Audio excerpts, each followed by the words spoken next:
Have a wonderful day. Enjoy the story, everyone."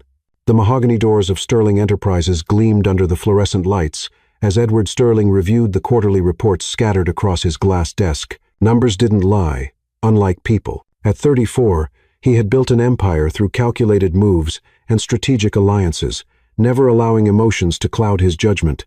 The scent of expensive leather from his chair mixed with the faint aroma of black coffee, creating an atmosphere that screamed power and control. His assistant knocked softly before entering. "Mr. Sterling, Thomas Harrington is here to see you." Edward didn't look up from his papers. Thomas Harrington, once a formidable businessman, now a shadow of his former self. The Harrington mining empire had crumbled under bad investments and market changes. What remained was debt, desperation, and a daughter about whom Edward had heard whispers in Manhattan's elite circles. "Send him in." Thomas entered with the careful steps of a man walking on thin ice. His once commanding presence had withered, replaced by the hunched shoulders of defeat. Gray stubble covered his jaw, and his expensive suit couldn't hide the weight he'd lost from stress. "Edward," Thomas's voice carried the weight of old friendship and fresh desperation. "Thank you for seeing me. Have a seat, Thomas." Edward finally looked up, studying his visitor with the same intensity he reserved for hostile takeovers. "I assume this isn't a social call." Thomas's hands trembled slightly as he placed a manila folder on the desk. "I need your help. The banks are calling in my loans. Everything my father built, everything I've worked for, it's all slipping through my fingers." Edward leaned back, fingers interlaced. He'd heard rumors about Harrington's financial troubles, but seeing the desperation in his old friend's eyes was different. Thomas had been his mentor's closest ally, a man who had taught Edward about honor in business, a concept that seemed quaint now. "What exactly are you proposing?" Edward asked, though he suspected where this conversation was heading. "A merger," Thomas said, the word coming out like a sigh. "Your steel operations with our mines. You get direct access to raw materials. I keep the family name alive." Edward drummed his fingers on the desk, the sound echoing in the tense silence. He had already considered this possibility months ago when the first news of Harrington's troubles reached his ears, but now, seeing the broken man before him, a different idea began to form. "And your daughter, Sophia?" Edward asked casually, watching as Thomas stiffened. "I heard she recently graduated from Europe. What does Sophia have to do with this?" Edward stood, walking to the window that offered a panoramic view of Manhattan. The city bustled below, each building representing power, ambition, conquest. "Thomas, mergers are complicated. There are issues of trust, loyalty, long-term commitment." He turned, his steel blue eyes fixing on Thomas. "But marriages seal deals in a way that contracts never can." Thomas's face went pale. I'm suggesting a solution that benefits everyone." Edward returned to his chair, his voice taking on the cold, calculating tone he used in all negotiations. "Sophia is educated, comes from a good family, would make a suitable wife for a man in my position. You get not just a business deal, but a son-in-law who will ensure the Harrington name remains respected." Thomas closed his eyes, his hands gripping the arms of his chair. "She's my daughter, Edward, not a commodity to be traded." "Don't be sentimental, Thomas. You know how this world works." Edward opened the folder Thomas had brought, quickly scanning the financial documents. The numbers were worse than he'd imagined. "Your daughter will marry eventually. At least this way, she marries into security, status, and you save the legacy your father built." The office fell silent. Except for the barely perceptible hum of the air conditioning, Thomas stared at his hands, decades of pride battling against the brutal reality of his situation. "She doesn't even know me," Thomas murmured. "Knowledge comes with time. Mutual respect, convenience. These are more solid foundations than passion." Edward leaned forward. "Think about it, Thomas. Sophia will have everything a woman could want. Security, social standing, unlimited resources. And you'll sleep knowing you protected both your daughter and your family name." Thomas finally looked up, and Edward could see the exact moment when resistance broke. It was the same expression he'd seen in hundreds of other men, the moment they realized they had no real choice. "What would the terms be?" Thomas asked, his voice barely above a whisper. Edward smiled, but it was a smile without warmth. "Marriage in 6 weeks, discreet ceremony, immediate family only. In exchange, I take on all of Harrington Mining's debts and incorporate it into Sterling Enterprises.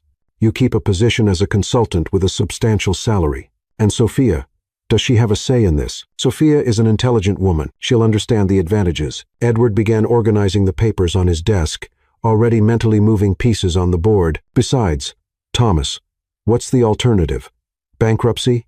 Watching everything your family built get auctioned off to strangers? The weight of those words hung in the air between them. Thomas knew Edward was right. There were no other options. The banks wouldn't wait, creditors wouldn't show mercy, and pride wouldn't pay bills. I need to talk to her first, Thomas said finally. Naturally. But Thomas, Edward leaned back, his fingers interlaced over his chest. Be clear about the situation. Sophia needs to understand this isn't just about her or about you. It's about the future, about security, about doing the smart thing. Thomas nodded slowly, seeming to have aged 10 years during the conversation. He stood, his legs unsteady, and extended his hand to Edward. You've always been direct, Edward. Maybe too direct. Edward shook the offered hand, his grip firm and confident. The world has no place for sentimentality, Thomas. You taught me that. As Thomas headed for the door, Edward was already thinking about next steps. Sophia Harrington. He had seen her only once at a charity gala the previous year. Dark brown hair, intelligent eyes, impeccable posture. She would be perfect for the role of a CEO's wife. The door closed with a soft click, leaving Edward alone with his thoughts and the distant sound of Manhattan traffic below. He had just orchestrated one of the most important acquisitions of his career, and strangely, it didn't feel like a victory. But Edward Sterling didn't allow himself inconvenient feelings. He had a wedding to plan. The chapel of Santa Monica in Beverly Hills emanated a discreet elegance that Edward had carefully chosen. It wasn't ostentatious enough to draw unwanted attention, nor simple enough to compromise his reputation. The aroma of white lilies filled the air, mixing with the subtle scent of polished wood and candle wax. Only 30 guests were present. Immediate family, some essential business partners, and friends whose presence was more protocol than emotional. Edward adjusted his shirt cuff for the third time, a gesture his assistant had noticed, but that he himself wasn't aware of. At 34, he had closed billion-dollar deals without a tremor in his hands. But today, something different hung in the air. Perhaps it was the permanent nature of what he was about to do. Or perhaps it was the uncertainty about the woman who would become his wife in a matter of minutes. She's here, murmured James Carver, his financial director and improvised best man. James had questioned the decision, as he always did with moves he considered too risky. Are you sure about this, Edward? Sure is a strong word, Edward replied, his eyes fixed on the altar. But it's the right decision. The chapel doors opened, and the low murmur of conversation ceased. Thomas appeared first, his face a carefully composed mask of forced dignity. He had lost more weight in the past 6 weeks, and Edward briefly wondered if the man was ill or just consumed by guilt. Then Sophia entered. Edward had seen her before, but not like this. The ivory silk dress contoured her delicate figure without being flashy, the fabric whispering against the marble floor with each measured step. Her dark brown hair was pulled back in a low, elegant bun, with a few soft strands framing her face. But it was her eyes that surprised him. There were no tears, no exuberant joy, not even visible nervousness. There was an almost disturbing serenity, as if she had accepted her fate with a resignation that went beyond her years. She walked as if she were in a silent library, her movements contained and graceful. The simple veil didn't hide the neutral expression on her face, not hostile, not joyful, just present. It was like watching a Renaissance painting come to life, beautiful, immaculate, and emotionally inaccessible. When Thomas handed her over to Edward, their hands briefly touched. Her skin was cold, but her grip was firm. She lifted her eyes to meet his for the first time since they had been formally introduced 3 weeks earlier. Edward, she said softly, her voice carrying the subtle trace of a European accent he had forgotten she possessed. Sophia, he studied her face, looking for signs of hesitation or regret. He found only a disconcerting calm. The priest began the ceremony with words that Edward barely registered. His attention was divided between the formalities and the woman beside him. Sophia responded to the priest's commands with quiet precision, as if she were reciting a well-rehearsed lesson. There was no tremor in her voice when she repeated the vows, no dramatic pause, no moment of visible emotion. Do you take Edward Sterling as your lawful husband, to love and honor him in sickness and in health, for richer or poorer, until death do you part? I do. The answer came clear and calm, as if she were confirming a business appointment. Edward felt something strange in his chest, not regret exactly, but an uneasiness he couldn't name. He had expected nervousness, perhaps some silent tears, at least some emotional reaction, but Sophia stood there like a fine porcelain doll, perfect, beautiful, and apparently incapable of breaking. When it was his turn to respond, Edward heard his own voice sound louder than he had intended, as if he were compensating for her emotional silence. "I do." The rings were exchanged with the same mechanical efficiency. Sophia extended her left hand without hesitation, her slender, well-manicured fingers receiving the platinum ring as if it were just another accessory. Edward noticed that she didn't even look at the jewelry, a piece that had cost more than most people earned in a year. "You may kiss the bride." Edward leaned in, his hands lightly touching her shoulders. Sophia didn't pull back, but she didn't move closer either. She simply closed her eyes and tilted her face slightly upward, offering her lips with the same polite courtesy she would use to greet a stranger at a party. The kiss was brief, chaste, more a seal of approval than a gesture of intimacy. When they separated, she opened her eyes and offered a small smile, the first he had seen from her during the entire ceremony. But even that smile seemed rehearsed, as if she had learned to express polite gratitude in the European schools where she had been educated. The applause was polite and brief. Edward observed the guests' faces. Some seemed relieved that the ceremony had ended without drama. Others seemed slightly uncomfortable with the overly formal atmosphere of the event. Thomas was pale but maintained a dignified expression. Sophia's mother, Eleanor, was discreetly dabbing tears with a lace handkerchief. But even her tears seemed more protocol than emotional. During the reception that followed, an elegant but intimate lunch at the adjacent hotel, Sophia moved through the crowd with the grace of someone trained for social events since childhood. She conversed politely with the guests, accepted congratulations with measured smiles, and answered questions about her future plans with vague but satisfactory responses. Edward watched her from a distance, fascinated and slightly frustrated. All the women he had known previously were predictable in their reactions, either too dramatic or too obvious in their intentions, but Sophia was an enigma wrapped in silk and good manners. "She's beautiful," commented Mrs. Bennet, wife of one of Edward's partners, "very composed for someone so young. You make an impressive couple." "Thank you."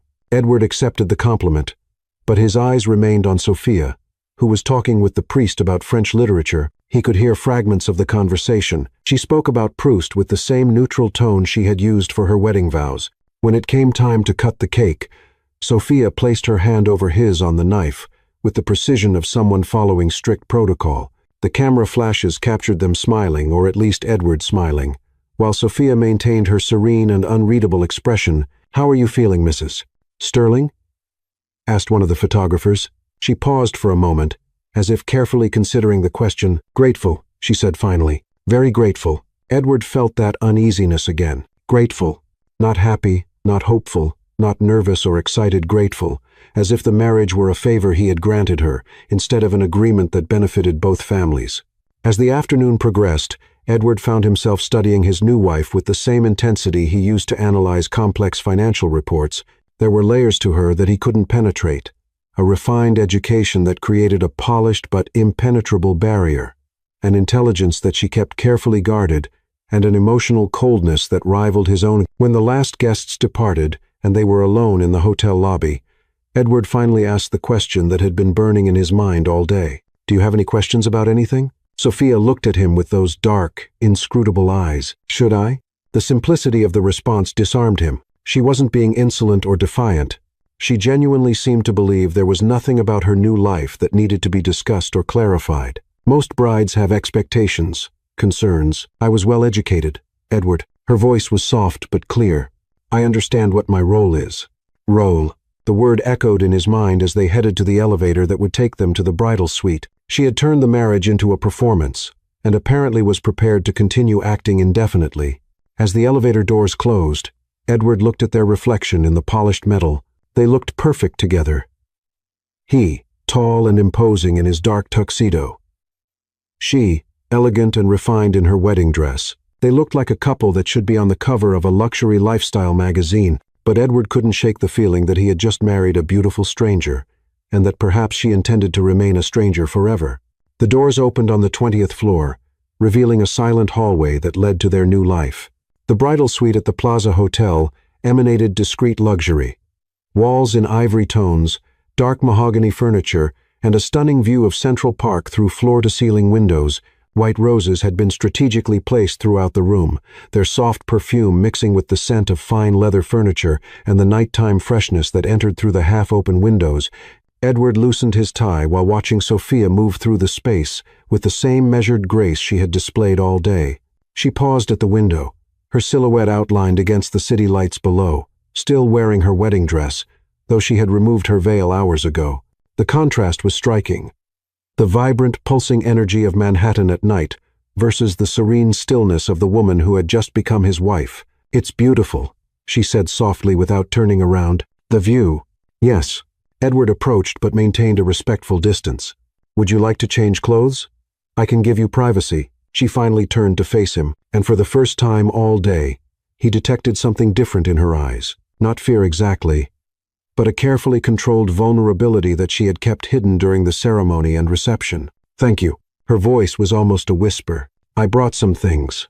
Edward nodded toward the adjacent bathroom. "Make yourself comfortable. There's no rush for anything." As she disappeared behind the marble door, Edward headed to the suite's living area, pouring himself a whiskey from the well-stocked bar. The amber liquid burned slightly going down but couldn't dissipate the strange tension that had settled in his shoulders. He had conducted million-dollar negotiations with less nervousness than he felt in this moment. When Sophia returned 20 minutes later, she wore a light blue silk robe that enhanced the color of her eyes. Her hair was loose now, falling in soft waves over her shoulders, and without makeup, she looked even younger. There was something almost ethereal about her, as if she were made of fine porcelain that could break with too firm a touch. "Would you like something? Champagne? Water?" Edward asked, gesturing toward the room service that had been discreetly delivered.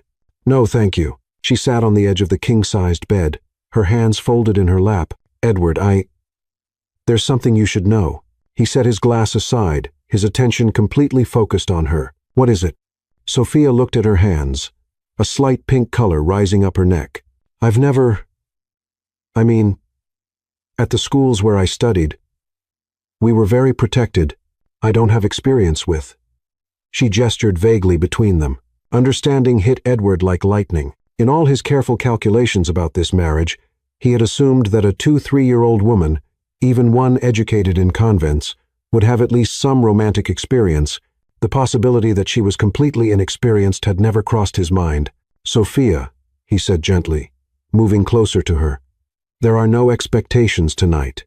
We don't need to do anything you don't want to do." She raised her eyes to meet his, and he saw something he hadn't noticed before. Determination. "But we're married now, and I understand there are duties, responsibilities." The word duties struck him strangely. Here was a woman who had turned even marital intimacy into an obligation to be fulfilled. "Sophia, marriage isn't just about duties. There should be connection, mutual pleasure. I don't know how to have pleasure." The admission came so quietly, he almost didn't hear it. Edward sat beside her on the bed, maintaining enough space so she wouldn't feel trapped. "Then maybe we can figure it out together.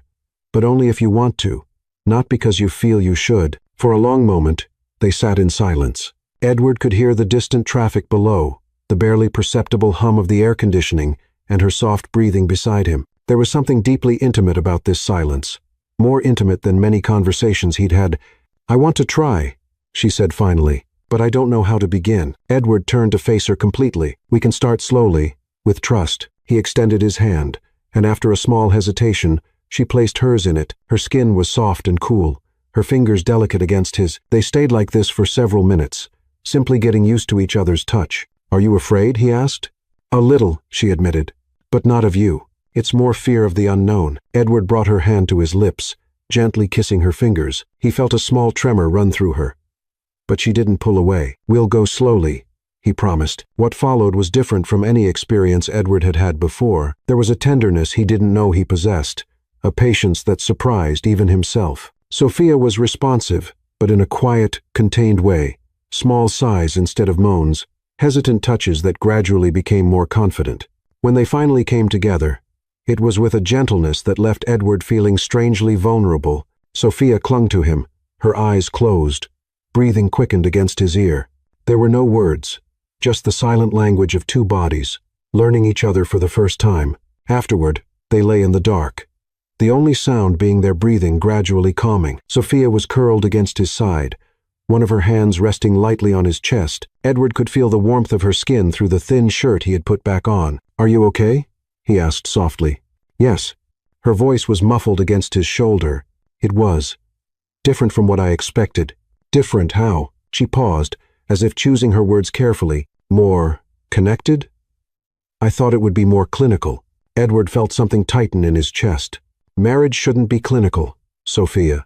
At least not always. She moved slightly to look at him in the dark. "Didn't you plan this as a business transaction?" The question caught him off guard. He had planned exactly that, but now, with her lying beside him, her skin still warm from his touch, the idea seemed obscenely inadequate. "Maybe at first," he admitted, "but people can change their minds. Can they?"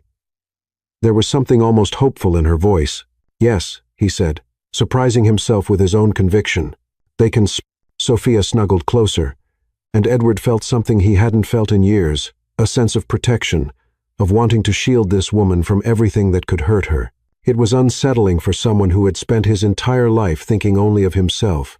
They fell asleep like this, intertwined in a way that was more intimate than the passion they had shared. And it was only when Edward woke the next morning, golden dawn light filtering through the curtains, that he saw it. Blood.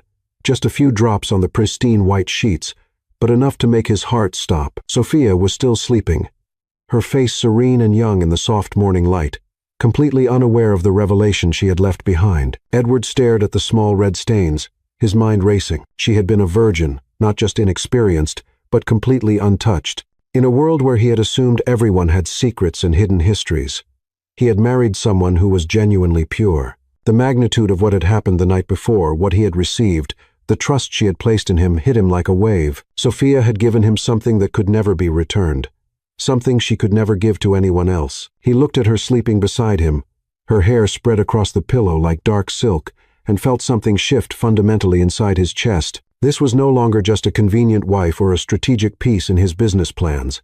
This was a woman who had trusted him completely, and for the first time in his adult life, Edward Sterling felt genuinely responsible for something more precious than money. The aroma of freshly brewed coffee and something sweet being prepared pulled Edward from a deeper sleep than any he had experienced in months. For a moment, he was disoriented. The smell was domestic, warm, completely different from the sterile hotels or his minimalist Manhattan apartment, where breakfast always arrived on silver trays brought by silent staff. He sat up in bed, immediately noticing that Sophia was no longer beside him. The sheets on her side still held the warmth of her body and a soft trace of her perfume, something floral and discreet that he was beginning to associate specifically with her. Golden morning light filtered through the silk curtains, creating soft patterns on the ivory walls of the suite. Wearing pajama pants and a t-shirt, Edward headed to the living area, where he found a scene that made him stop completely. Sophia had transformed the suite's small dining table into something that looked like it came from a lifestyle magazine. A white tablecloth was spread with military precision, and on it, a careful arrangement that had clearly taken considerable time and thought. There were croissants. Still warm, he could see steam rising delicately, along with small jars of artisanal jam in flavors he recognized as his favorites. Fresh fruit was arranged in an artistic pattern. Strawberries, blueberries, and mango slices, arranged as if they were a painting. Coffee was served in an elegant French press, and beside it, a small pitcher of cream and another of honey. But it was the carefully folded newspaper beside his plate that made him frown. It wasn't just any newspaper. It was the Financial Times, specifically open to the international market section he always read first. How did she know that? "Good morning." Sophia's voice came from the suite's small kitchen, where she was putting the finishing touches on what appeared to be homemade pancakes. She wore a cream silk robe that flowed gracefully as she moved, her hair pulled back in a low, casual bun.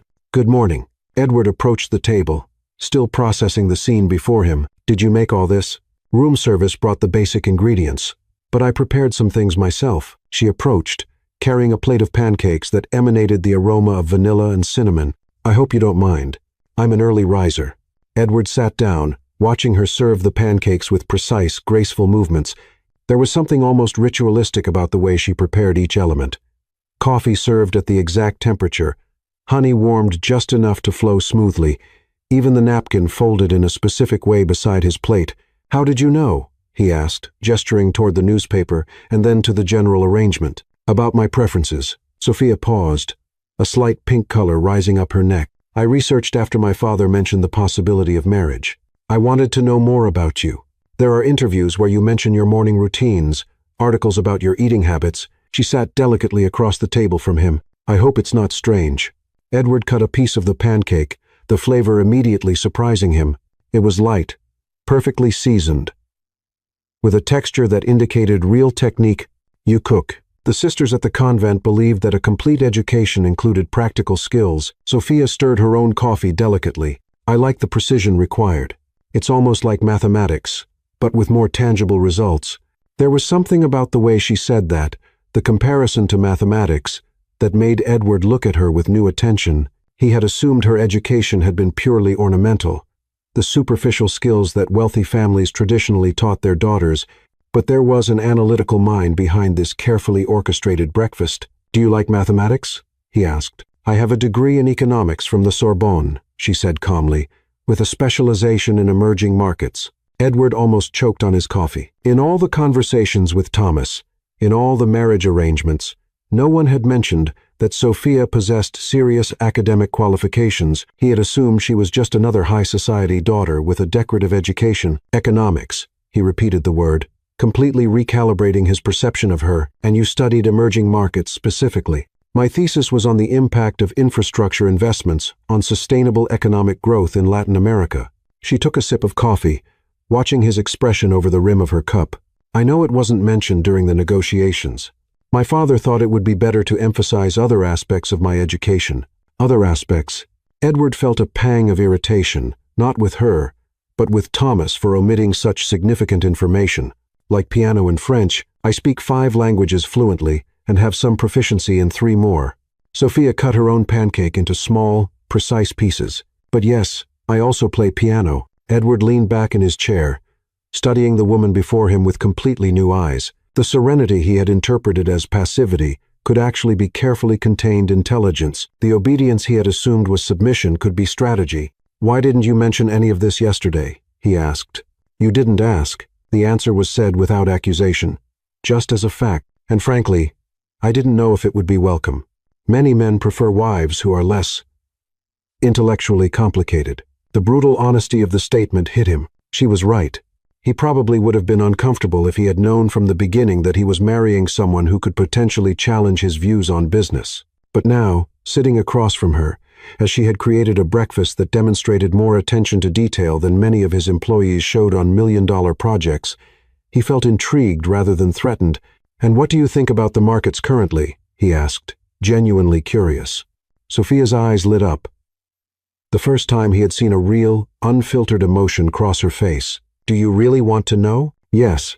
Well, she leaned slightly forward, her posture becoming more animated. I think there's dangerous overvaluation in the tech sector, especially in companies that don't have sustainable revenue models, and the growing dependence on Chinese markets for manufacturing is creating vulnerabilities that most investors are ignoring. Edward found himself nodding. These were points he himself had considered. But hearing them articulated by this woman he had assumed was purely decorative was refreshing. Continue, he said. Sterling Enterprises has smart positions, she said, and he realized she had indeed researched much more than his breakfast preferences. But I would question the expansion into Southeast Asia without first securing solid local partnerships. The political risks are higher than your analysts' projections suggest. Edward paused with his coffee cup halfway to his lips. She was right.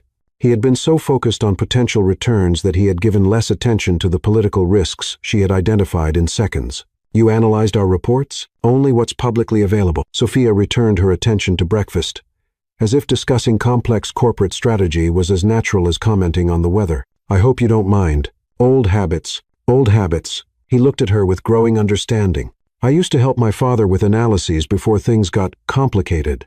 There was a subtle sadness in her voice. Edward looked at her with growing understanding. Thomas had lost more than money when his business collapsed. He had lost an intellectual partner in his own daughter, and now Edward was beginning to understand that he had received much more in this marriage than he had bargained for. Sophia, he said quietly, why did you agree to marry me? She paused, her coffee cup suspended in the air. To save my father. Only for that? Mostly for that. She placed the cup back on the saucer with a gentle clink. but also because you seemed like someone who could understand me. Eventually. Understand you? How? As someone who sees beyond the surface, who values competence over appearances, she met his eyes across the table. I hope I wasn't wrong. Edward felt something moving in his chest, a mixture of admiration and something deeper he wasn't ready to name.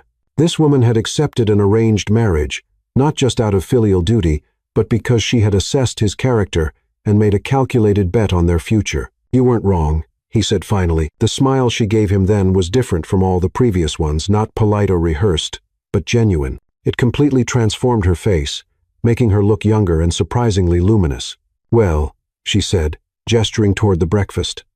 Then I hope you approve of my first attempt at being a good wife. Edward looked around the table, at the evident care in every detail, at the intelligent woman sitting across from him, at this unexpected domestic intimacy he had never experienced before. More than approve, he said. I'm impressed. And for the first time since he had decided to marry for convenience, Edward wondered if perhaps there was something more powerful than convenience growing between them. The winding road leading to Willow Hill Farm in Vermont was lined with trees in golden and crimson tones, their leaves creating a vibrant mosaic against the crystal blue October sky. Edward drove in comfortable silence, occasionally glancing at Sophia in the passenger seat. She had traded her formal suits for a cream cashmere sweater and dark jeans, the first time he had seen her in truly casual clothes. It's different from Manhattan, she observed when they reached the top of a hill that offered a panoramic view of the valley below. Her voice carried a quality of wonder he rarely heard. Completely different. Edward slowed down to let her absorb the landscape. I bought this property 3 years ago, but I rarely find time to come here. The farm appeared as they rounded a curve, a 19th-century stone house nestled among ancient oaks with well-tended gardens and a stone fence that meandered along the property. Smoke rose lazily from the chimney, and Edward noticed how Sophia leaned forward, her eyes lighting up in a way he had never seen before. It's perfect, she said simply. Mrs. Thompson, the housekeeper who cared for the property, greeted them on the front porch. She was a sturdy woman in her 60s, with gray hair pulled back in a practical bun and a warm smile that immediately embraced Sophia. So, this is the new Mrs. Sterling, she said, studying Sophia with maternal approval. Welcome, dear. I hope you like the countryside. Thank you so much, Mrs. Thompson. It's even more beautiful than Edward described. Sophia accepted the older woman's embrace with natural grace that made Edward realize how much he had underestimated her social skills. When Mrs. Thompson left them to get settled, Sophia explored the house with a childlike curiosity that Edward found charming. She touched book spines in the library, admired the exposed ceiling beams, and paused for a long time in front of windows that offered views of the gardens and fields beyond. Did you decorate this yourself? She asked, running her fingers along the surface of an antique oak table. Actually, no. I bought it along with the furniture. Edward sat in a leather armchair near the fireplace. The previous family had lived here for generations. It seemed wrong to change everything. Sophia turned to look at him, something new in her expression. That's surprisingly sentimental of you. Sentimental? Edward frowned. It was a practical decision. Why spend money changing something that already worked? Of course, she said. But there was a small smile playing at her lips. Purely practical. That first afternoon, Edward watched Sophia bloom in a way he hadn't imagined possible. She explored the gardens, chatted with Mrs. Thompson about family recipes, and even convinced Edward to take a walk around the property. As they strolled along trails lined with moss-covered stone walls, she asked questions about the farm's history, about the animals they spotted, about plants she didn't recognize. Have you never spent time in the countryside? Edward asked, watching her bend down to examine a wildflower. Very little. The schools where I studied were mainly in cities. She straightened up, holding the small blue flower. My mother always said the countryside was too rustic for a young lady. And what do you think? Sophia looked around at the rolling hills, the golden fields, the vast sky, and breathed deeply. I think it's liberating.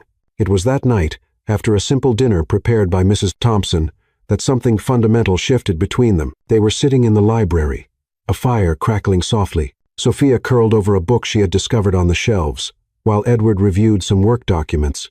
Do you know this book? She asked, holding up a leather-bound volume. It's a first edition of Jane Austen's Persuasion. Edward looked up from his papers. It came with the house. It's incredibly valuable, and it's in perfect condition. She leafed through the pages with reverent care, Someone took very good care of this. Do you like Jane Austen? Y adore her. For the first time, Sophia's voice carried genuine enthusiasm.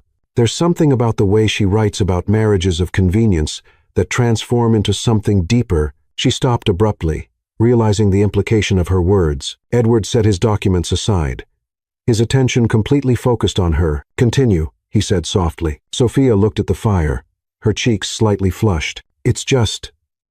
She understands that true love can grow between people who initially marry for practical reasons, that sometimes genuinely knowing someone is more powerful than instant passion. Do you believe that? I want to believe it. The admission was so quiet he almost didn't hear her. Edward got up and sat on the sofa beside her, maintaining respectful space but reducing the physical distance between them. Sophia, can I ask you a personal question? She nodded, still looking at the book in her hands. What do you want from life? Not what your parents wanted for you. Not what society expects. What do you really want? The question seemed to surprise her. She was silent for a long time, as if no one had ever asked her that before. I want to matter, she said finally. I want to use my mind for something meaningful. I want to have conversations that challenge my thinking. She paused, struggling with the words, I want to be known, truly known by someone. The raw vulnerability in her voice made something tighten in Edward's chest. And do you feel that you're not known? All my life, people have seen only what they wanted to see. The obedient daughter, the exemplary student, the suitable bride. She finally looked at him. But you, yesterday at breakfast, when you discovered my education, you didn't seem threatened or uncomfortable. You seemed interested. I was interested. I am interested. Why? Edward considered the question carefully. Because you're intelligent in a way that complements my own intelligence, because you see angles I miss, and because, he paused, surprised by his own honesty, because I'm beginning to realize I married someone far more fascinating than I imagined. The smile that lit up Sophia's face was like the sun rising. It wasn't the polite smile she had used during the wedding, not even the genuine but contained smile from breakfast. This was a radiant, transformative smile that completely changed her features and made Edward understand why poets wrote about women who could light up entire rooms. Do you really think that? She asked. I really do. Sophia leaned slightly toward him, the book still in her hands. Edward, can I say something that might sound presumptuous? Please. I think you're not who you appear to be either. Edward frowned. What do you mean? Everyone sees you as this cold, calculating tycoon, and you are strategic. Definitely, but... She gestured around the cozy library. A truly cold man wouldn't preserve the history of a house he bought, wouldn't care that Mrs. Thompson feels like part of the family, wouldn't drive slowly on a country road to let his wife admire the scenery. Edward felt exposed under her analytical gaze. Maybe I'm just practical, or maybe you're kind in a way you don't know how to express. Sophia set the book aside and turned to face him completely. You were incredibly patient with me on our first night, gentler than I expected. The mention of their intimacy brought a new awareness of the space between their bodies on the sofa. Edward was conscious of her subtle perfume, of how the fire gilded her skin, of the vulnerability in her eyes. Sophia, he said softly, may I kiss you? The question surprised her. Not because it was asked, but because of how it was asked, with permission, with consideration, as if her opinion mattered. Yes, she whispered. This kiss was different from the chaste kiss of their wedding. It was exploratory, curious, a question asked with lips and answered with a soft sigh. When they separated, Sophia was blushing, but she didn't lower her eye. That was, she began. Different. Edward finished. Better. They spent the rest of the evening talking about books, about trips they'd like to take, about ideas and dreams they had never shared with anyone else. And when they finally went upstairs to the bedroom, it was hand in hand, like a couple beginning to discover that perhaps they had more in common than either of them had dared to hope. For the first time since the wedding, Edward fell asleep thinking not about business strategies or next corporate moves, but about the woman beside him, and the surprising possibility that perhaps there was something deeper growing between them than any business agreement could have predicted. The phone call came on a rainy Tuesday, 3 weeks after their return from Vermont. Edward was at his desk reviewing contracts when his assistant announced that Thomas Harrington was on the line, her voice carrying an urgency that immediately put Edward on alert. Edward, I need to see you. It's about Silver Ridge. Thomas's voice sounded weak, more fragile than Edward remembered. There are things you need to know before it's too late. Silver Ridge, The silver mines that had been the heart of the Harrington Empire for 3 generations. Edward had assumed they were simply exhausted, part of the reason the company had collapsed, but there was something in Thomas's voice that suggested a more complex story. Where do you want to meet? My house. And Edward, bring Sophia. She has a right to know, too. 2 hours later, Edward and Sophia were sitting in the library of the Harrington mansion, a house that had seen better days with covered furniture and dusty paintings that spoke of past glories.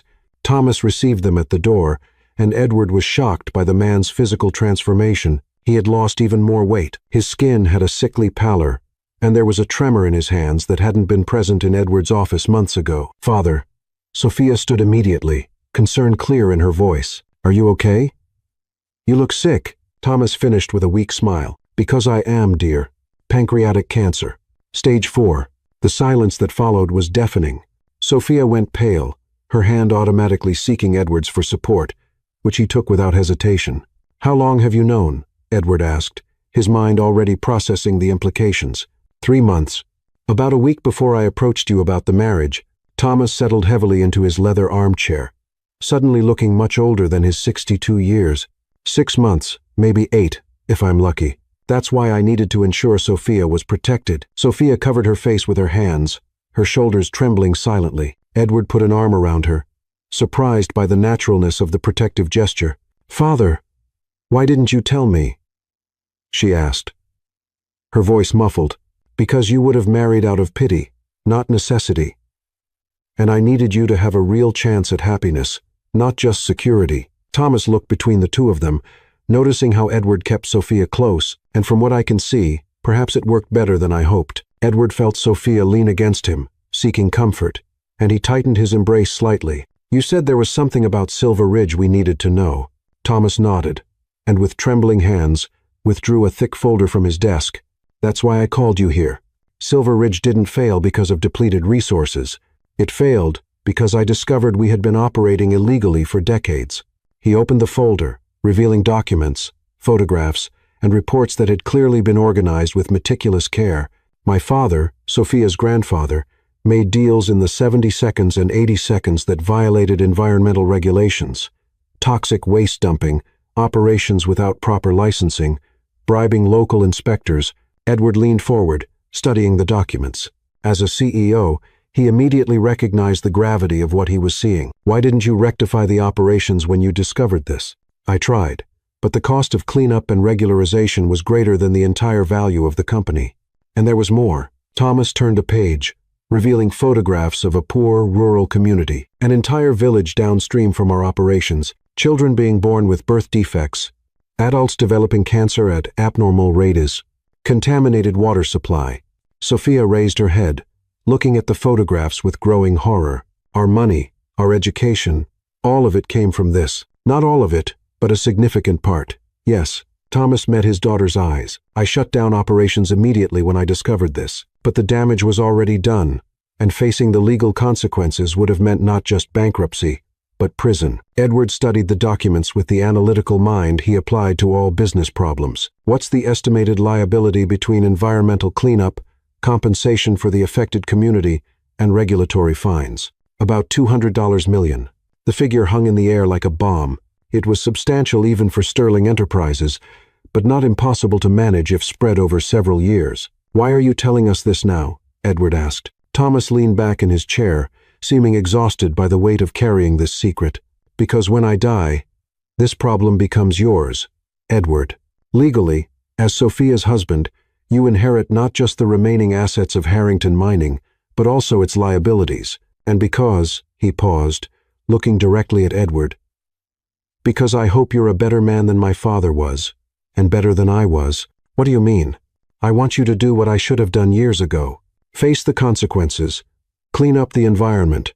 Compensate the families that were harmed. Thomas leaned forward, his voice gaining intensity. I know it's a lot of money, but you have resources. And more importantly, you have the opportunity to do what's right. Edward looked at Sophia, who was studying the photographs of the affected community with an expression of pain and determination he recognized from himself when facing difficult decisions.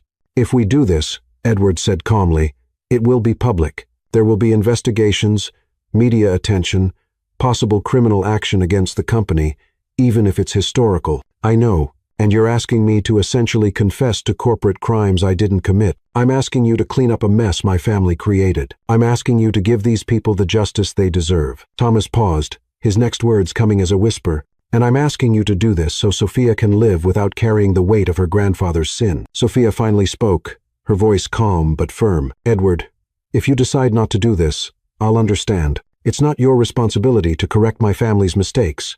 Edward looked at her.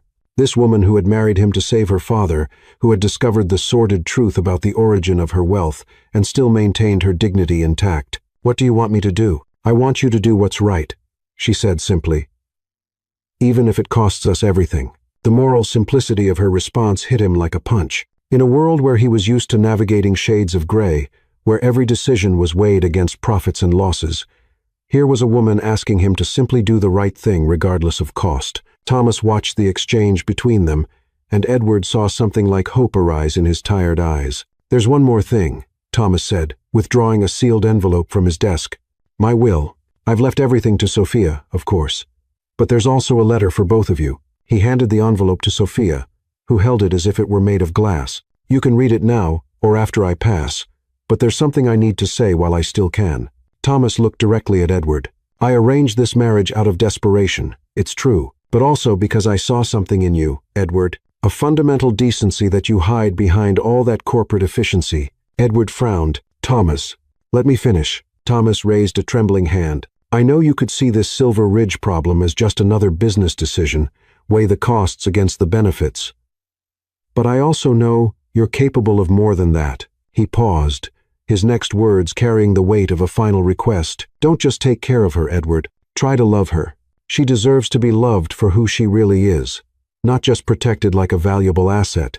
The request hung in the air between them, more intimate and powerful than any business contract. Edward felt Sophia stiffen beside him, clearly uncomfortable being discussed as if she weren't present, but also hopeful in a way she was trying to hide. "Thomas," Edward said finally, "I can't promise love, but I can promise that she will be respected, protected, and valued." And as for Silver Ridge, he looked again at the documents, at the photographs of affected families, at Sophia beside him. "I'll do what's right, even knowing what it will cost, especially knowing what it will cost." Thomas closed his eyes, and for the first time in months, Edward saw genuine peace cross his features. "Thank you," he whispered. As they left the Harrington house an hour later, Sophia was silent. The envelope from the will pressed against her chest. Edward drove in silence, processing the magnitude of what he had just accepted, not just the financial and legal challenge of Silver Ridge, but the emotional responsibility Thomas had placed on his shoulders. "Edward," Sophia said finally when they reached his apartment, "you don't have to do this. Silver Ridge, you could just let the lawyers handle it." Edward stopped the car and turned to face her. "Is that what you want me to do?" "I want you to do only what you can live with yourself doing." The response surprised him with its maturity. It wasn't an emotional plea or moral manipulation. It was simply a woman giving him the freedom to choose who he wanted to be. "Then I'll do the right thing," he said, "because I've discovered I can live better with myself when I do." The smile she gave him was small but radiant. "I knew you would."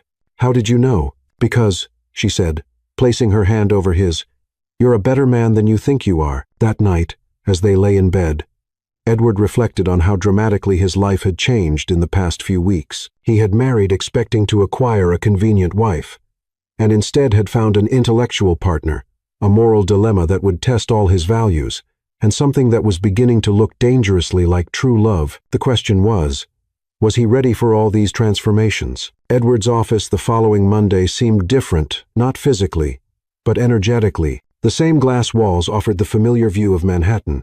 The same reports awaited his attention, but something fundamental had shifted in the perspective of the man sitting behind the mahogany desk. The revelations about Silver Ridge weighed on his mind like a complex equation that required more than financial analysis to solve. James Carver entered unceremoniously, carrying the monthly folder of potential acquisitions. "Good morning, Edward. We have an interesting opportunity in the pharmaceutical sector." "James, I need to talk to you about something first." Edward gestured to the chair in front of his desk. "Silver Ridge." James's face immediately closed off. "You can't be serious about getting involved with that mess, Edward. The numbers you showed me are devastating. $200 million in environmental and criminal liabilities. It's financial suicide.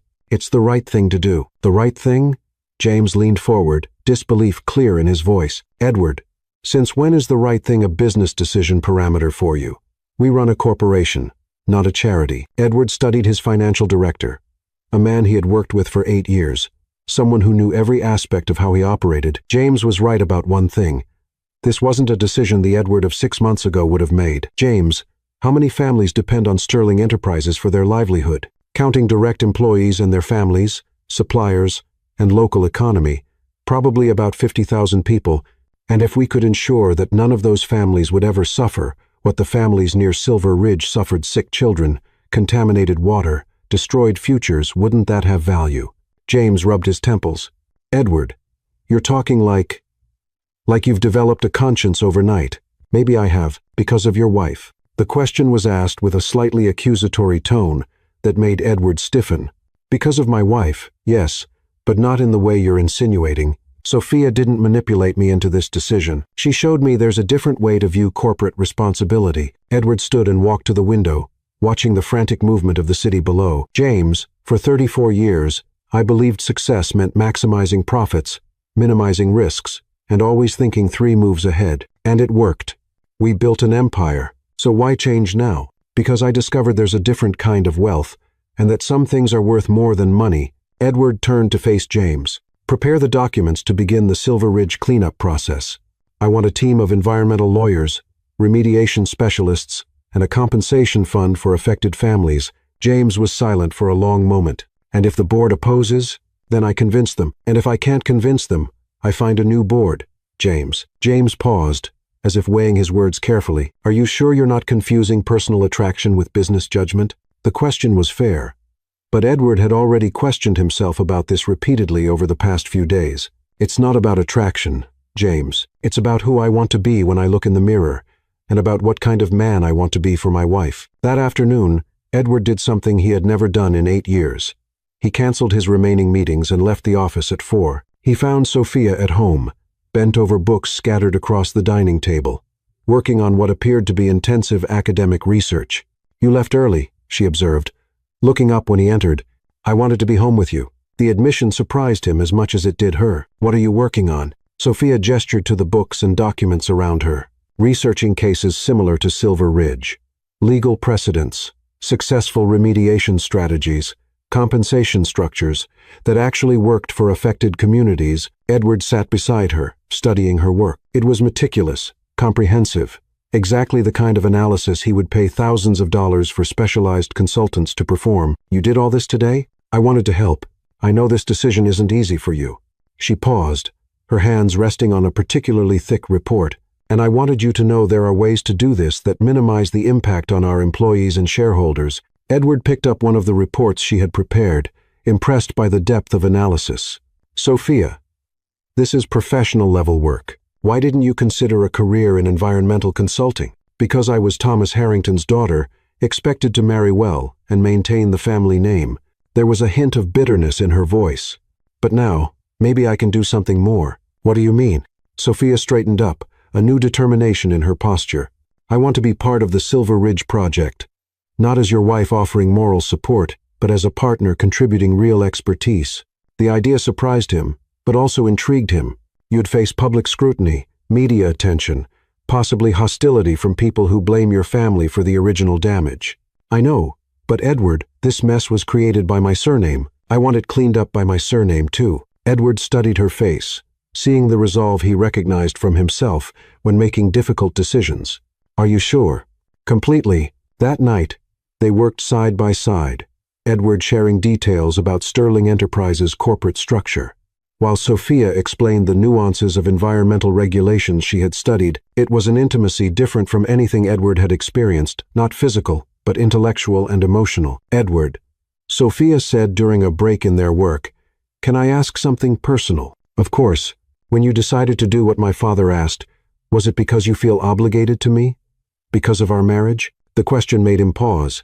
It was something he had considered extensively. Initially, maybe, but that's not why I'm doing it now. Then why? Edward set his pen aside and turned to face her completely. Because for the first time in my life, I care more about being right than being correct. And because, he paused, struggling with words for feelings that were still new to him. Because I want to be the kind of man who deserves you. Sophia grew very quiet. Edward, you don't need to deserve me. We made an agreement. Remember? The agreement changed. How? Because you changed. You transformed from a convenient obligation into... He searched for the right words. Into someone I admire. Someone whose respect I want to earn. Someone who makes me want to be better. Sophia's cheeks flushed slightly. You're already better than you think. I'm better when I'm with you. The moment stretched between them. Charged with an emotional intimacy deeper than any physical passion, Edward found himself leaning toward her, drawn not just by her beauty, but by the strength of character she had consistently demonstrated. Sophia, he said softly, this feeling that's growing between us, do you feel it too? You mean love. The word came out as a whisper. I mean something I don't know how to name. Something that makes me want to rush home every night. Something that makes me want to be honest about who I really am. Sophia placed her hand over his. I feel it too. And it scares me. Why does it scare you? Because it changes everything. Our agreement was simple, clear, safe. But this, she gestured between them. This is complex and uncertain, and too important to treat lightly. Edward turned his hand upward, intertwining his fingers with hers. Maybe it's time to make a new agreement. What kind of agreement? One where we try to figure out what this is between us. Where we stop acting like we're just business partners and start acting like people who care about each other. And if it doesn't work? And if it does? The smile that lit up Sophia's face was radiant. Then maybe we found something that not even the best written contract could have guaranteed. That night, when they went to bed, it was with a new understanding between them. They were no longer strangers fulfilling matrimonial obligations, but two people who were beginning to build something real together.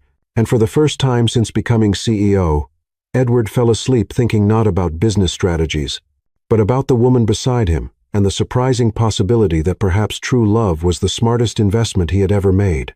The cream-colored envelope from New York University arrived on a Thursday in March, 2 months after Edward had officially begun the Silver Ridge remediation project. Sophia held the correspondence with slightly trembling hands, immediately recognizing the golden logo embossed on the high-quality paper. What is it?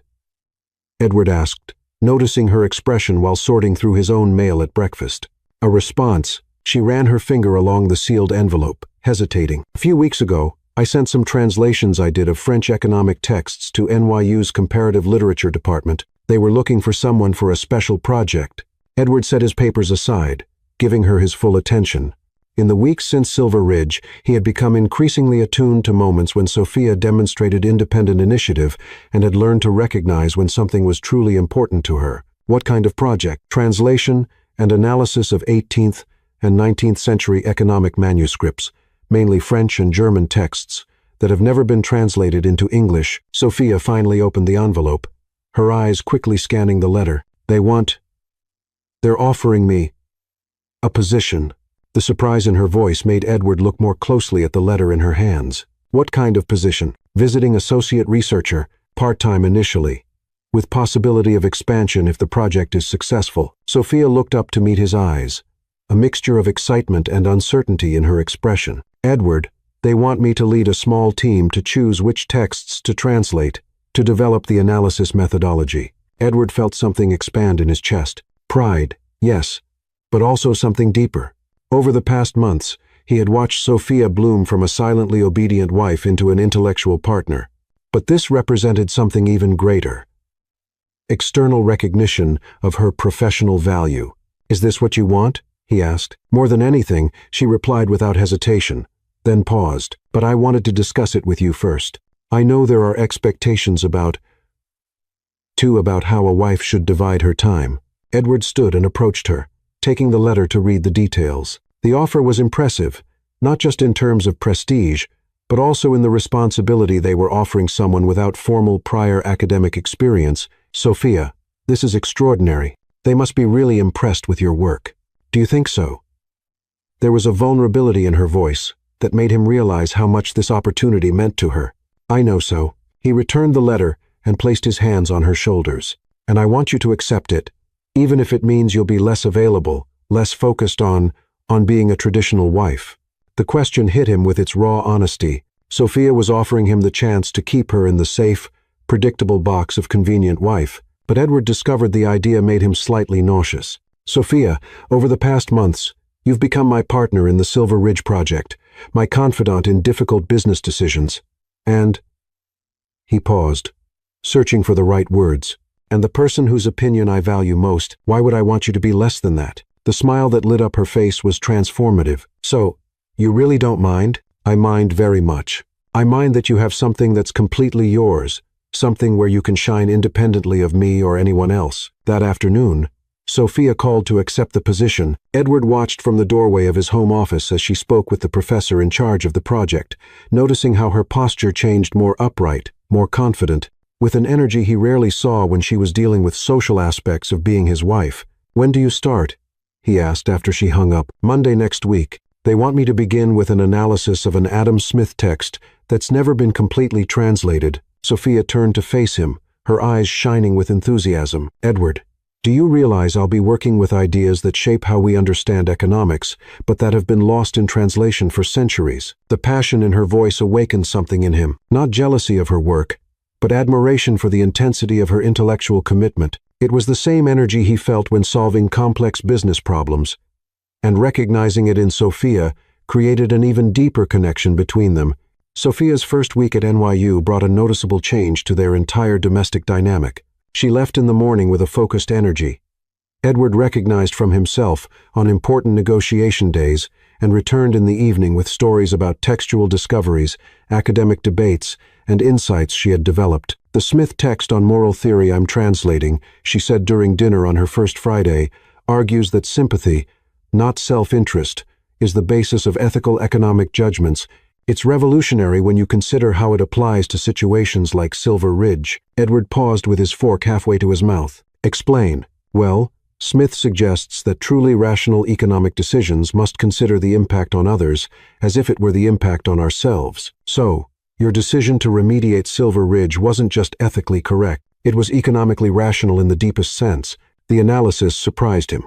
Sophia was applying 18th century economic theory to validate 21st century decisions in a way he had never considered. And your colleagues, what do they think about you starting without formal academic experience? Initially, there was skepticism, Sophia admitted, but Professor Hartwell, he heads the department, said my outsider perspective is actually an advantage, that I see connections that career academics might miss. As the weeks passed, Edward watched Sophia gain confidence in ways that went far beyond work. She began expressing opinions about current events during dinner, offered insights about Sterling Enterprises' business strategies, and even began gently challenging some of his decisions when she disagreed. Edward, she said one April evening while reviewing Silver Ridge reports, have you considered implementing a long-term community monitoring program?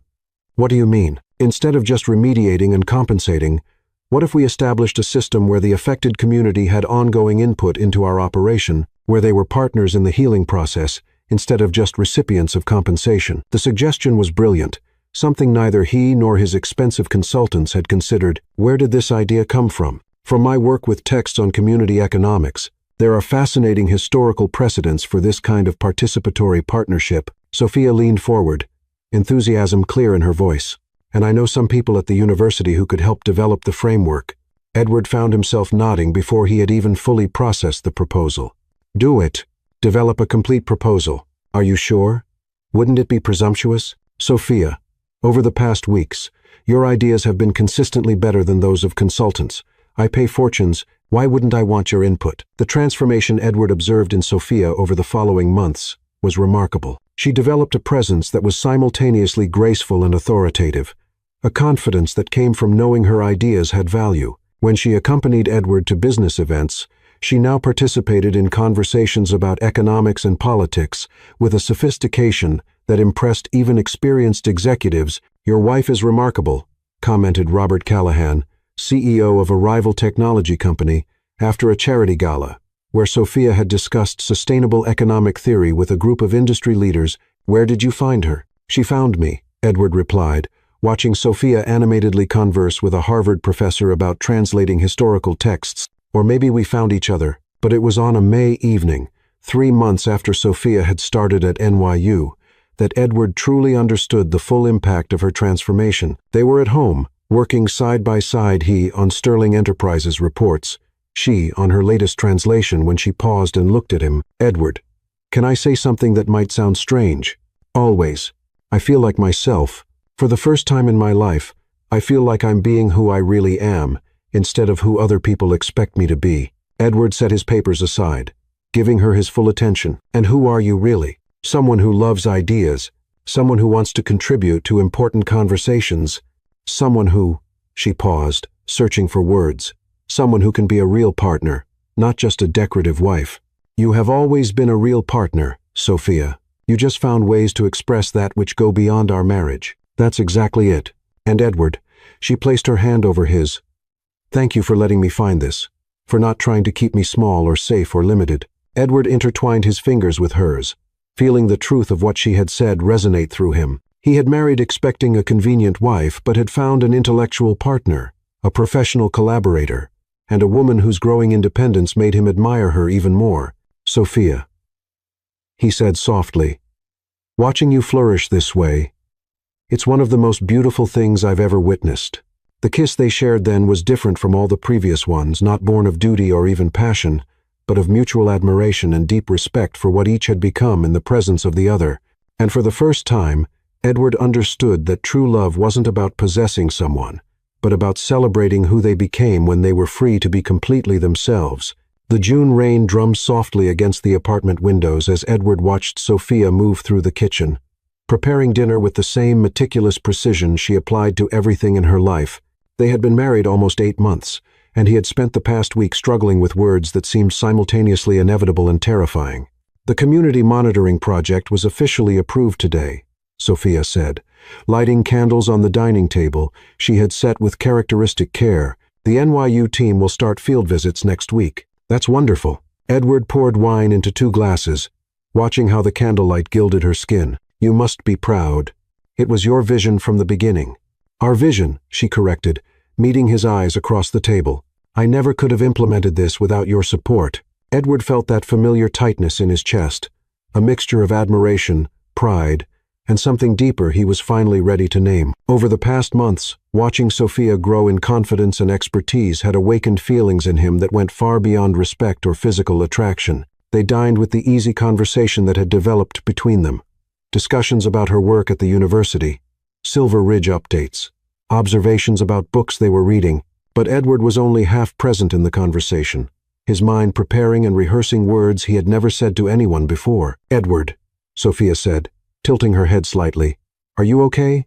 You seem distant tonight. Actually, he said, setting his wine glass aside, there's something I need to tell you. Something in his tone made Sophia pause, her fork suspended halfway to her mouth. That sounds serious.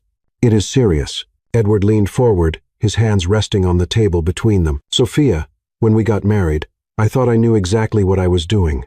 A business deal, a convenient alliance, mutual benefit. A shadow crossed her face. Edward, if you're having regrets. No, he interrupted immediately. I'm not having regrets. I'm trying to tell you that everything has changed. Sophia set her fork aside, her attention completely focused on him. Changed how? Edward took a deep breath, feeling as if he were about to jump off a cliff without knowing if there was a safety net waiting for him. Changed because I fell in love with you. The words hung in the air between them, simple and transformative. Sophia went completely still, her eyes searching his face as if trying to determine whether she had heard correctly. Edward, she began, her voice barely above a whisper. Let me finish, he said softly. I fell in love with the way your mind works, with your compassion when we discovered Silver Ridge, with your courage in taking a job that challenged you. I fell in love with the woman who prepares breakfast like it's art, who translates 200-year-old texts like she's unraveling secrets of the universe.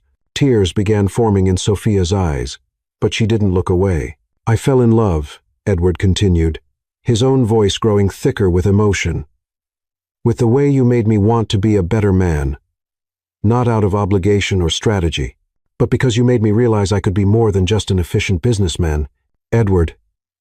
Sophia reached across the table, and he took her hand immediately. I know this wasn't in our original agreement, he said. I know you married me to save your father, and I married you for convenience.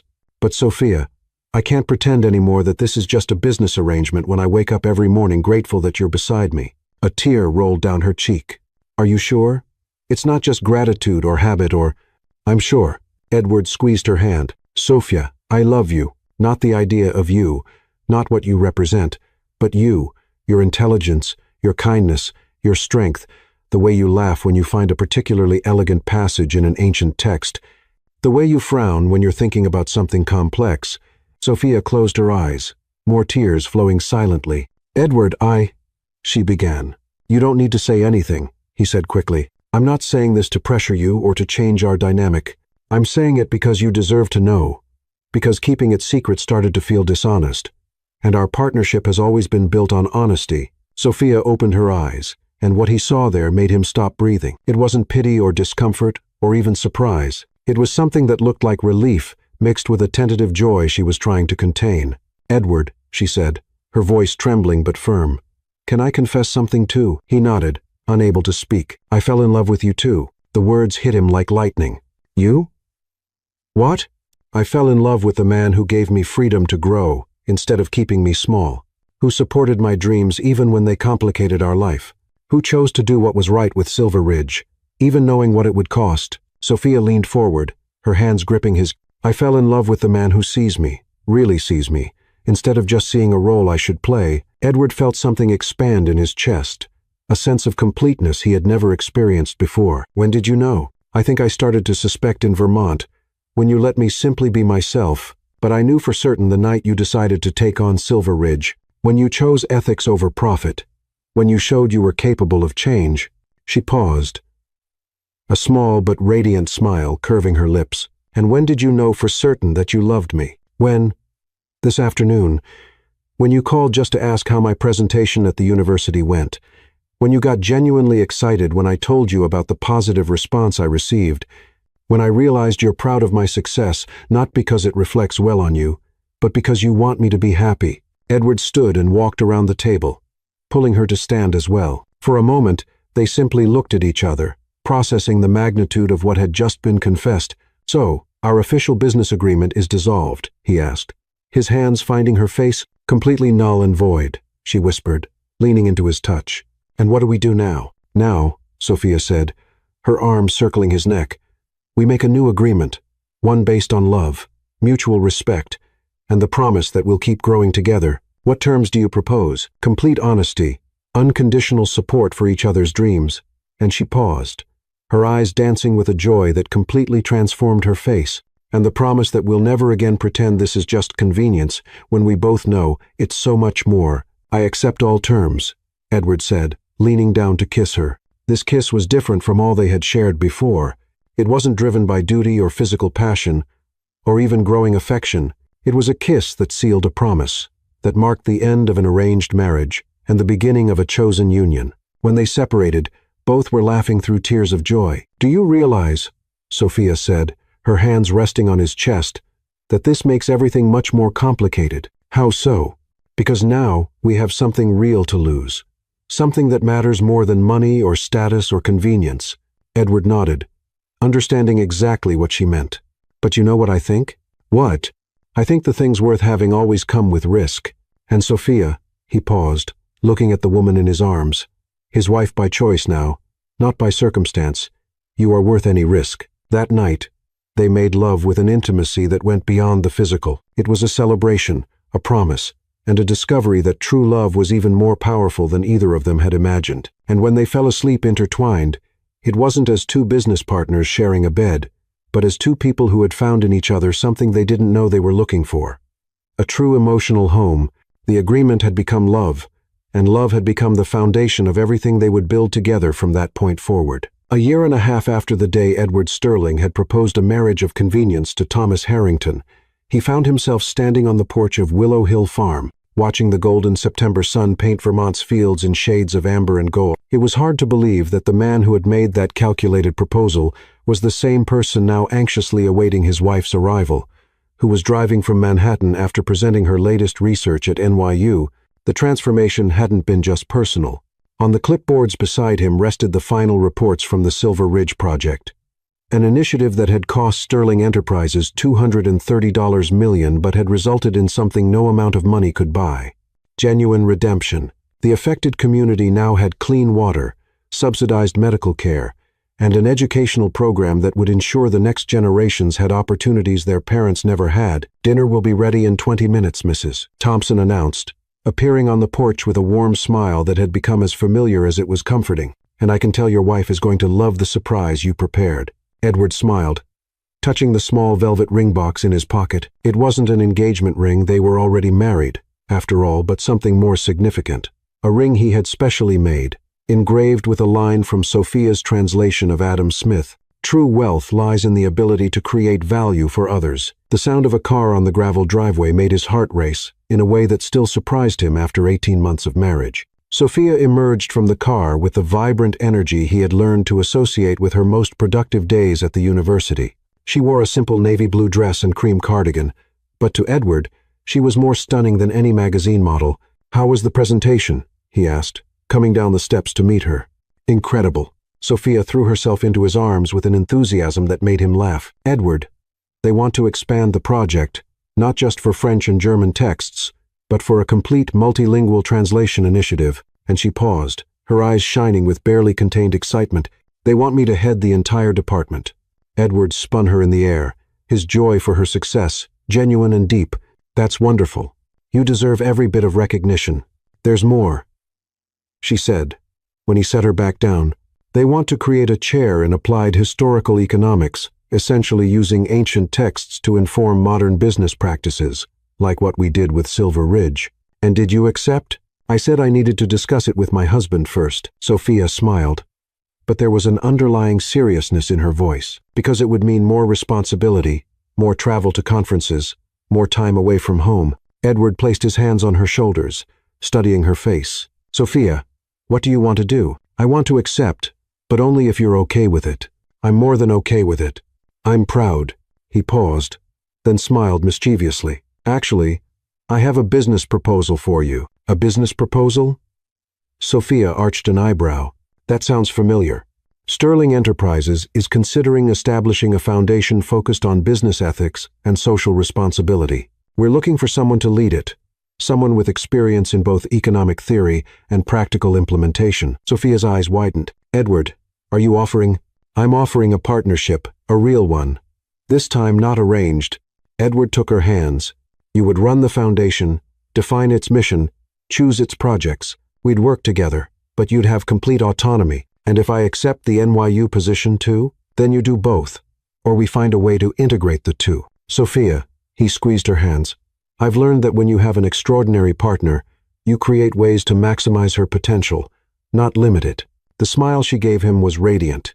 "You realize this means we'd be working together, professionally and personally. Scary, isn't it?" "Terrifying," she agreed, still smiling. "And perfect." They walked hand in hand toward the house, but Edward paused on the porch. "Sophia, there's something else." "What?" Edward withdrew the small velvet box from his pocket. "I know we're already married, but our first marriage was based on a contract. I want to give you something that symbolizes our choice to be together." Sophia held her breath as he opened the box, revealing a delicate ring with a single blue sapphire surrounded by small diamonds. "Edward, it's beautiful. Read the engraving." She tilted the ring toward the light, and Edward saw the moment she recognized the words from her own translation. "True wealth lies in the ability to create value for others." She read aloud, her voice thick with emotion. "You taught me that," Edward said softly, sliding the ring onto her finger beside her wedding band. "That true success isn't about what you accumulate, but about what you contribute." Sophia looked at the ring, then at him, tears shining in her eyes. "Edward Sterling, you've become the most romantic man when you weren't paying attention. I've become many things when I wasn't paying attention. Mainly someone who can't imagine life without you." They kissed as the sun set behind Vermont's mountains, painting the sky in shades of pink and gold. It was a kiss that sealed not just their love, but their partnership, professional, personal, and deeply true. During dinner, they made plans. Sophia would accept both the NYU position and leadership of the Sterling Foundation. They would divide their time between Manhattan and Vermont, using the farm as a retreat where they could work on special projects, and next year they would make their first trip together to Silver Ridge to see firsthand the community they had helped heal. "You know what else has changed?" Sophia asked as they cleaned dishes together, a domestic routine they had developed, and that Edward had come to value more than any formal dinner. What? I used to think security meant not having to take risks. But now I realize that true security comes from knowing you have someone who will support you through any risk worth taking. Edward paused in drying the plate in his hands. And I used to think control meant planning every possible outcome. But now I realize the best things in life are the ones you never could have planned. Like us. Especially like us. That night, they sat in the library where they had first truly connected. Sophia bent over her latest manuscripts while Edward reviewed proposals for the new foundation. But unlike those early nights when they worked side by side, now there was an ease between them, a synchronization that came from true partnership. Sophia, Edward said, looking up from his papers. Thank you. For what? For teaching me that the best deal I ever made wasn't a business agreement. It was choosing to love you. Sophia set her pen aside and looked at him with that smile he had learned to provoke, but that still hit him like lightning every time. Edward Sterling, she said, I love you too. Not because I have to, but because I choose to every day. Outside, a gentle rain began to fall, creating a soft symphony against the windows. Inside, two people who had started as strangers in a convenient arrangement had found something no contract could have guaranteed. A love that was simultaneously chosen and inevitable, practical and deeply romantic. And as they prepared for bed that night, Edward reflected on how his definition of success had completely changed. Success was no longer measured only in profits or acquisitions, but in the quality of relationships you built, the positive impact you had on the world, and the depth of connection you shared with the person you chose as your life partner. He had begun this journey looking for a convenient wife, and had found an extraordinary life partner. He had started looking for a business deal, and had found a love that defied all logic, but made perfect sense. Edward Sterling had finally learned that the best investment any person could make was in another human being, and that the return on that investment was immeasurable, infinite, and absolutely transformational. Sometimes the most beautiful stories begin with the most practical reasons. Edward and Sophia discovered that an arranged marriage can transform into the truest love when two people choose to see beyond appearances, when they decide to grow together instead of simply coexisting. They learned that vulnerability is strength, that changing your mind is wisdom, and that real love doesn't happen in a magical moment. It's built day after day in small gestures of understanding and great acts of courage. Edward's transformation from a cold CEO to a man capable of deep love reminds us that it's never too late to discover who we really are. And Sophia's journey from silent obedience to radiant